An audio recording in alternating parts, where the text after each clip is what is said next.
తల్లిదండ్రులందరూ మా పిల్లలంటే ప్రాణం అని ప్రతి ఒక్కరికి మనం చెప్పుకుంటాం కదా. సో ఆ ప్రాణం కోసం కనీసం ఒక్క ప్లాట్ అన్న కొన్నారా?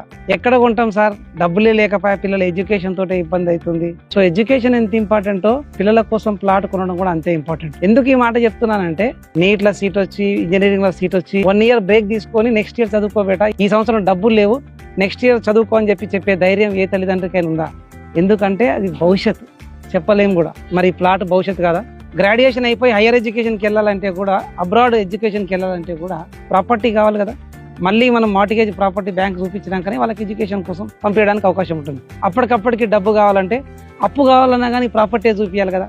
సో ప్లాట్ కొన్నంత మాత్రాన మా పిల్లల భవిష్యత్తు మొత్తం బాగుంటుందా అని కూడా మీకు డౌట్ రావచ్చు. ఒక చిన్న మాట చెప్పనా, వర్షం వస్తుందేమో అని చెప్పి గొడుగు పట్టుకొని బయటికి వెళ్ళినట్టు ఒక వ్యక్తి. సో వర్షాన్ని ఆపగలుగుతారా అని చెప్పి అందరూ నవ్విరట. సో తను వర్షాన్ని ఆపలేకపోవచ్చు, బట్ వర్షం నుంచి తడవకుండా మాత్రం ఆ గొడుగు అతను ఆపగలుగుతుంది. సో మీరు ప్లాట్ కొన్నంత మాత్రాన భవిష్యత్తు మొత్తం బాగుంటుందో లేదో నేను చెప్పలేను, కానీ నిజంగా వాళ్ళ ఎడ్యుకేషన్ కి, వాళ్ళ భద్రతకి, వాళ్ళ బిజినెస్ కి అవసరం వచ్చినప్పుడు మాత్రం ఖచ్చితంగా మీకంటే ఎక్కువ బలాన్ని ఆ ప్లాట్ ఇవ్వగలుగుతుందని మాత్రం ఖచ్చితంగా చెప్పగలుగుతా. మిమ్మల్ని మనీ మోసం చేయొచ్చు, మనుషులు మోసం చేయొచ్చు, కానీ భూమి ఎప్పుడు కూడా మోసం చేయదు.